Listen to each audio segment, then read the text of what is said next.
All right, a completely clear MAXTRACK is what we've been hoping for, and that's exactly what we have, and we're going to have it for a while. It's going to be a great forecast for those who are in need of some relief from that high flood water scenario that a lot of areas have been dealing with over the last several days. Now we get a chance to dry out. Rainfall, the closest to us, is we have some down crossing Alabama at this point, making its way into Georgia. A few lighter showers kind of on the back end of this system. But this low is going to be pushed away by a cold front that's coming down from Canada. It's going to bring cold air for us, but no moisture. It's not going to be able to tap into anything. So once it does cross, it will do so dry. But it does push this low, which has a lot of moisture to work with, well away from us. On either side, high pressure, so the skies will remain clear. It's going to look beautiful for the next few days. Really not much in the way of cloud coverage until we get to about Thursday or Friday, when the next system gets close, but once again does not bring any rain with it. So we still have a couple of flood warnings in effect. These are aerial flood warnings, meaning not just confined to the river themselves or the lake themselves. It's more the surrounding locations could still be experiencing some pretty high water out there. So the Licking River between Morgan County and Magoffin, then of course the Buckhorn Lake area, both sitting under a flood warning.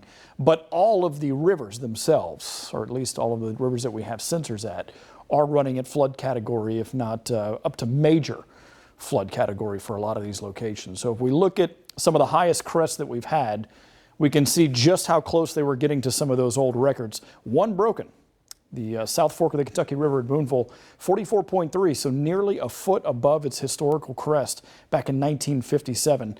And then you heard about the Red River at Clay City back in 1978 was their highest crest, pretty close to it, but not quite breaking it. So that's the second highest. Second highest of the Kentucky River at Ravenna, and then you've got the Kentucky River at Heidelberg, and that the fourth highest. So a few of these spots coming in the top 5 historical flooding.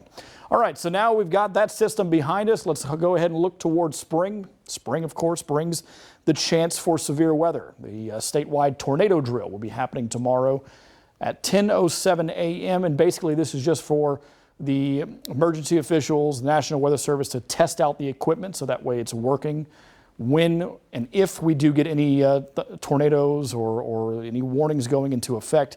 But for you, good opportunity to practice your tornado safety plan. Have a plan in place. Make sure every member of your family knows it, where to go, what to do.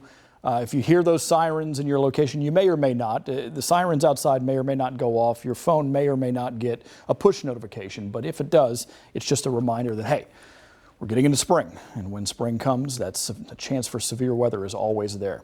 All right, so the upper 40s for today with plenty of sunshine, a beautiful looking day, but of course, more importantly, a dry day, and we're going to keep that trend going.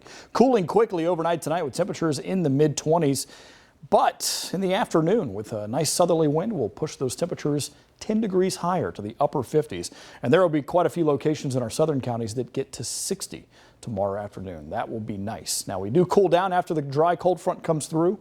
A few clouds on Friday, some sunshine over the weekend, temperatures slowly climbing back above normal.